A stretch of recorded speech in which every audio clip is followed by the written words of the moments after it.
Hey friends, Megan Elizabeth and Nate here. Nate is driving, so I won't distract him too much.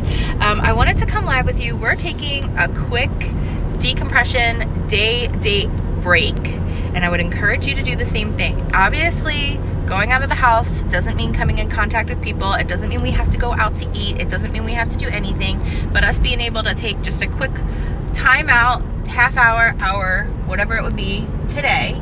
Well, with going live, it's going to be probably a little longer than a half hour is what I'm saying. But if you can take a half hour break out away, don't go burning a ton of gas, but just sit by a park, sit by the water somewhere, do something that gives you a change of scenery with a little bit of fresh air, I would highly, highly encourage it. Put on a little makeup, make it feel a little good, a little confident, a little pretty, and just enjoy. All right. So we can still be safe and follow the guidelines, but still work on our own mental health and perspective and reality and moment. Do you have a thought there? Well, it's just nice to get out of the house. Just for a minute, right? Yeah. Even just to drive around. It's a little more cloudy and hazy today than it's been. It was actually really sunny and gorgeous earlier this week. We spent time like right outside, at our house, which was really great. We're on a very large property, so we don't even have neighbors that we got to worry about. Like it's kind of nice.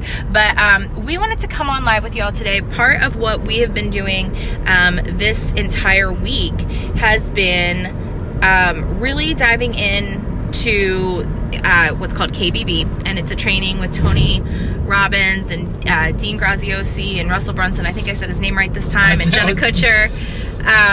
And we've been doing that, and it's been really great for us. But I also really know and recognize that this isn't a really great, awesome time for every person out there. I feel very blessed that I am like getting to live my dream life right now. Like that's just truly how I feel. Like we have been dreaming about him being home more and homeschooling the kids going like differently and what that would look like. And we've been setting this up since the beginning of this school year. And part of the beginning of what this school year looked like for us was setting up a schedule and a non-negotiables task list for every single day. And so feel free to leave comments, say hello, let us know where you're at, how you're feeling today, what you're struggling with, and if this is going to be something that can be helpful for you. We have seen a lot of comments going around social media that says like, I'm suddenly my kid's teacher and I don't know what to do. I am now working from home and this is a whole new world for me. The world has like completely changed before our eyes seemingly overnight. And so this has been something that I feel like we have prepared for and have been living for many years. I have had a home-based business for the last 12 years plus. Yes, I work for QVC and I go into the studios. Right now we're not going into the studios at all, which is fine. Nate is not going into his work right now, although he should be able to be going back next week, just kind of things depending. He works for what's considered a Pennsylvania essential business. They manufacture parts that are essential for life-sustaining type things. So he'll be going back on probably Monday. But I will continue to be homeschooling our kids. And I know a lot of people are all of a sudden like, I'm on information overload. I am on such overwhelm. I'm exhausted. I feel completely alone. Fill in the blank, whatever your story may be. And I just want to be able to like encourage you, be a safe place for you to, find some perspective, to get some encouragement, to find some joy, to be creative. One of the biggest things that I've been encouraging my closer friends that are suddenly homeschooling that never have before is that not that math facts and vocabulary and all of those things aren't important, because they are. Like, let's be honest, grammar is very important. But more important than that for our kids right now in this season, in this time, is to see parents being more resourceful than ever, is to see parents coming together with grace and forgiveness and trusting, I think, more than ever. So one thing that I would just encourage you with, if you're feeling this sense of like crazy overwhelm and like, oh my gosh, I can't do this. Like I have to quit my business. I have to stop going after my goals and dreams. I have to whatever it would be. I just want to encourage you to be like, it's okay for the season that we're in, and it's okay to feel what you feel, and it's okay to be freaked out, but it's also okay to look for other meaning and give it another meaning and ask curious and creative questions to see what good can come from this. And I'm sure a lot of people are like, if I hear one more person say what good can come from this, I'm going to like jump through my screen. I totally get you, okay? But there's a lot of good that can come from this. So if I can provide any tools at all or any tips or any encouragement, message me, private message me. I got a lot of private messages, 13 after our last live. I'm open to those. I can't necessarily answer you right away, but we'll answer you with, a timely matter, 24 hours kind of thing, just time zones, differences, whatever. We will answer you. So to get into it really quickly, I wanted to share what our homeschool schedules and daily task non-negotiables look like. For some people, it's like, oh my gosh, like check me out right now. I can't even do one more thing, think about one more thing, and that's okay. Just save this for later and come back to it or dive into it little by little. Something that we've really learned is sometimes taking the time in the beginning, you're going to get a much larger return on time in the end.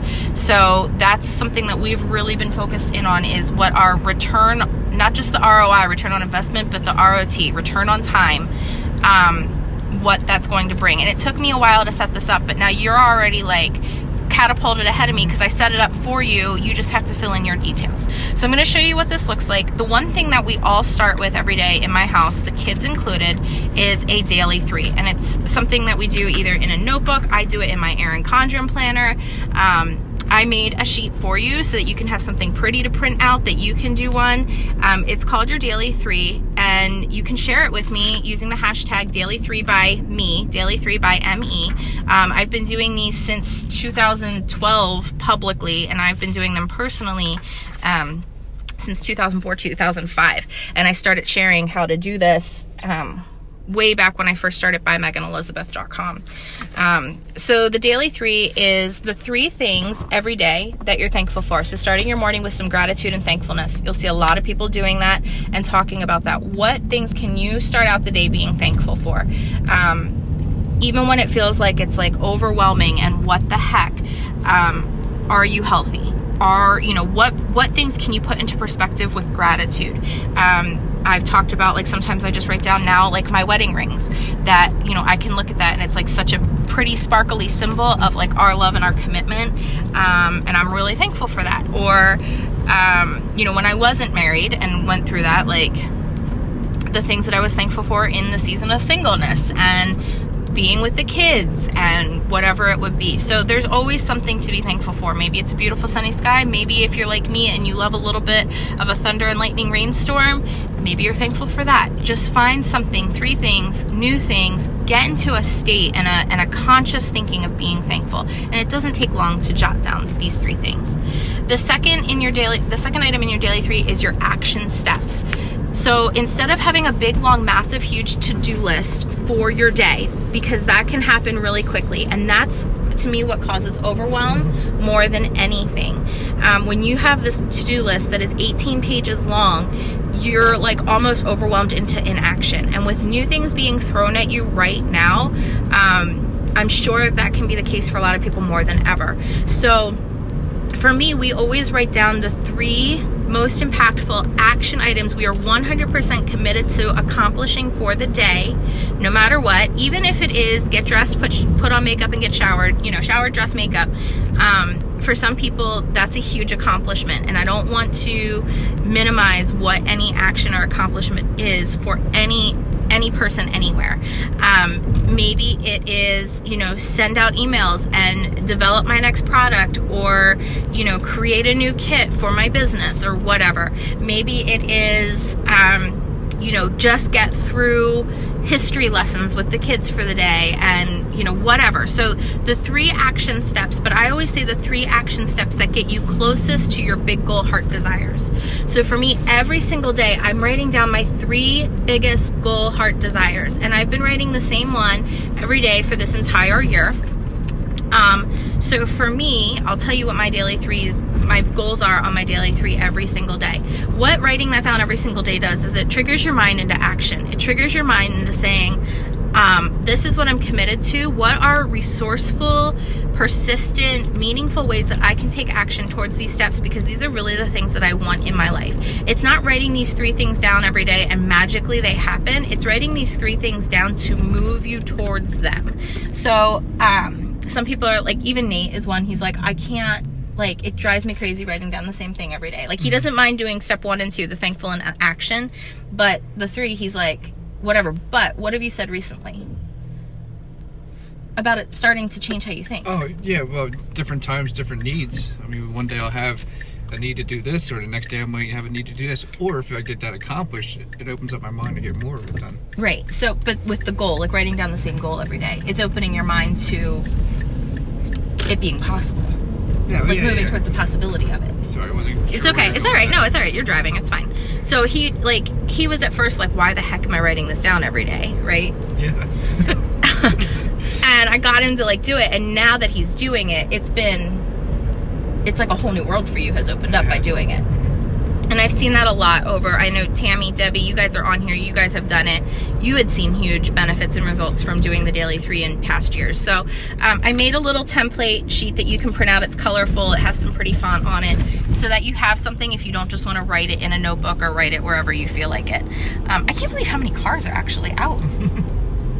We're just driving a little bit, but we wanted to spend some time with you all on our little driving date. So your 3 goals, for me, it has been, Tammy just said definitely. For me, it has been for this year, I'm working on balancing it back out, my health and my hormones and my weight. I was just diagnosed with Cushing's disease. Thankfully, we now know what it is, but we could not figure out why, no matter what kind of clean eating I was doing, no matter what kind of diet or exercise or whatever, I was gaining and gaining and gaining. And it's because of a hormone problem that I've been having, which we kind of knew, but we just couldn't figure out what it was. You know, they tested my thyroid, they tested this, they tested that. Like, we did not know what was going on. So for me, it's been intentional to say, like, I want to be a strong, healthy, fit, hormonally balanced, happy, whatever. And like, I write that all out. And sometimes, you know, going towards that is, I need to drink more water, or I need to add my calcium supplements, and making sure that I'm doing those action steps to get me closer to that goal, to get me closer to that desire. The second thing is been to have our home life. We like the second thing that I write every single day, I'll tell you exactly how I write it, have a mind-blowing, passionate marriage and close connected family life. So for me to be able to do that, it's pouring time into this guy right here. It's pouring time into my kids, into their homeschooling. It's always been a huge desire on my heart, no matter how hard it is. And even if I feel like I'm failing my kids, my desire and my heart still goes back to, even if they're not getting the most important math lesson fact down 100%, they are getting resourcefulness, persistent, and a mom that is all in. Now, I'm not saying that's right for everybody. I'm not saying homeschooling is the only way to go, or that's what your heart should be, or how you should feel. I think everybody has their goals and needs. Like, there's people out there that are like, the best thing for my kids is for them to be in school, and they're getting a better mom because of it. And I 100% respect and understand that. But I know 90% of the United States right now is under this, I'm suddenly a homeschool parent and I'm trying to figure this out. So we just want to give you some tools for being able to do that. And again, I think more important than that perfect math lesson, or more important than whether they, you know, fully understand who Christopher Columbus was, or whatever, you know, where does that comma actually go? Not that it's not important. Again, we were joking earlier about word crimes with Weird Al Yankovic, but it's really them seeing how we're responding, how we are. If we're freaking out, they're going to sense it and pick it up, and they're going to freak out. If we're calm and being gracious and graceful and helping others at this time, they're going to pick that up. And it's way more important for them to have that life skill and model after something you want to be, more than ever. And actually, I want to do a video this week. I won't go into it today, but I want to talk about a success loop. And when an event or a crisis or a life thing happens, a circumstance happens, and you start on this like downward spiral and you're going down, what are the tools and the resources that you can do to loop it back up again? And you're going to have these loops in your life and in your business over and over again, and I want to spend some time talking about that. So if that's something you're interested in hearing, write loop in the comments, and I will make sure you are tagged in that video or get sent that video when I get to it. So my third of my daily 3 is to have an inspired, active, engaged She Makes Club, reaching and touching the lives of thousands of people. Now, our membership is growing, and it's awesome and it's amazing, but even more than just the membership growing, I want to see thousands of people actively inspired and participating in what we're doing again. And so we have specific strategies and work that are happening and working towards that. So of those 3 big goals, I make sure some of my action items are feeding those goals every single day. So that's why the daily 3 is so important from that standpoint. And my kids do it too. So I don't want you to think that this is just for you. This is something you can print out for your kids. Graydon writes every day the things that he's thankful for. Sometimes he just draws the pictures, and it's really cute. He drew like candy canes at my mom's the one day. I've posted that on my Instagram and a couple other things before. Oh, it's really starting to rain now. So there's different ways to do that and to tap into that, but it also gives the kids a sense of responsibility of, hey, these are like the goals, or these are the things that I have to accomplish today. Even if you don't let them set their goals, or you have specific goals for them, let them take on what actions they're going to do to achieve those tasks. It can be really helpful. And then over on my website, if you go to the blog at bymeganelizabeth.com, I made all of these printable downloads. I did my examples of, I'm literally pulling back the curtain and showing you exactly what our home schedules look like. Each kid has a printout that looks like this. And it shows from the time they get up between 6 and 7:30 a.m. They get up pretty much whenever they want to. We don't set alarms for them. We do have a set bedtime though. I was going to say, they go to bed at a decent time. I mean, it's been later. Yeah, we've let them stay up later this week, but we've still done a little bit of a spring break as well for them with their school. But we don't have like a strict get up at this time policy, but we do have a, hey, you're going to be in bed by 8:30 policy. So they can get up when they wish, and then they have chores that they have to do when they first get up, but then they also have like playtime scheduled in right first thing in the morning, as long as their chores are done. So that's listed on there, and they have a list of chores, and if you can kind of see here, there's like a check mark next to each one. So what I do is each one of these hang in a what are they called, page protector, like a page protector sheet, or you can laminate them, whatever. And each kid has one that hangs on the refrigerator, and there's dry erase markers there, and they check off each one of the items for the day. So they see they have to start on their paper school packs, and they know what their pages are, and they know front and back they have to have them done, and they check off page 1, page 2, page 3, page 4. They have online schoolwork that they have to do, and they start at a certain time. They check off their lesson plan. Now, their lesson plans have already been set up at the beginning of the year I use a website called Time for Learning, and it really just helps us out a lot to have a stress-free, essentially hands-off, or not hands-off, like we can let them set them up with their online school, and the online school teachers and the online videos teach them, and we're available there for questions. So while they're doing their online school is when I'm usually sitting at the computer responding to emails, checking in with Facebook, making my value posts for the day, doing what I need to do there. So each one of them have a little check mark next to them, or a little circle next to them. And then on the back, okay, it's like a reminder thing. So it's kind of almost this entire schedule, but it's on the back that they can kind of look at and refer to, that says, okay, these are the schoolwork things, my 4 pages front and back, my 4 lessons online in the weekly lesson planner in math, my 4 or 2 or whatever it is lessons in each of the subjects that they have. And then at the bottom, it's the non-negotiable self-care and chores. So they're daily 3s, dressed with deodorant. Like, yes, we remind them, brush their teeth twice a day. Like, I'm sorry, my 10 and 11-year-old are still a little bit like, did you put on deodorant today? You stink. Get to it now. It's always, yeah. And we're like, no. No. real life here, people. Like, we don't have it all figured out. We don't have the perfect little life, but this is a little tool that we've been using since the beginning of the school year to try to streamline and have like a base to go back to for the kids, that we can be like, okay, we set this up, we agreed at this together, where are you at in this for the day? And it's not like, I always used to be the kind of person, because I'm such a dreamer and like a big picture person, that to take the time to do these details feels suffocating to me. Like, oh my word.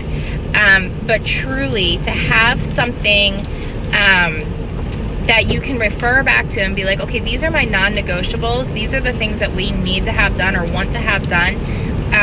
And each kid has their own. Like, Jenna's responsible for the vacuuming. Benson's responsible for loading and unloading the dishwasher. Graydon's responsible to help with our dog Teddy. Like, they each have their own, like, we don't have a big, huge list of chores, but they have one core thing that they're responsible for. And if you look, you can see, like, there's other little things thrown in there. Like, obviously they have to pick up their own toys and clean up after their rooms and stuff like that. But we let them have a lot more freedom in their rooms to make messes or leave toys out, as long as our main living non-negotiable zones or spaces are cleaned up. And one thing that I really learned about recently about home zones is a really cool thing I learned from Lindsay Anderson and Xtina Harmsworth. Lindsay does the Kingdom Moms group, and she homeschools and works from home and does a lot of the similar things that I do. And she talks about house zones. And you can lay out your zones as however you want. You know, maybe you have a zone that's the front door, maybe you have a zone that's the kitchen, or maybe a zone is just the countertops, or a zone that is, you know, your living room and your hallway. Like, whatever you designate as a zone in your house, select a zone, and then pick 5 or 6 things in that zone that are non-negotiable, must be done to make you feel like you're at peace. Once you have a zone kind of structure and system laid out, it feels a lot less stressful, and everybody in the house knows what's expected. So, for example, a zone in our living room is, our living room is a zone. And what is expected in that living room is that blankets and pillows are not strewn all over the sofa and the floor, that the blankets, because we all love blankets, we have like 7 blankets, everybody cuddles up with a blanket to watch a movie or TV or just hang out. But it's expected that the blankets get folded back over the chairs or over in the bin, the pillows go back on the edges of the sofa, and that the DVDs and games or whatever are put away. So when you walk into that room, you know this is what's expected in that zone. Okay, so it's a really quick way to be able to say, like, okay, do shoes belong in the hallway? No, where are the shoes designated to go? And it's like a quick reminder for everybody to look at the zones and know quickly, okay, this is how we can keep the home clean and in order, and do that 5-second tidy without stressing about the whole house being cluttered.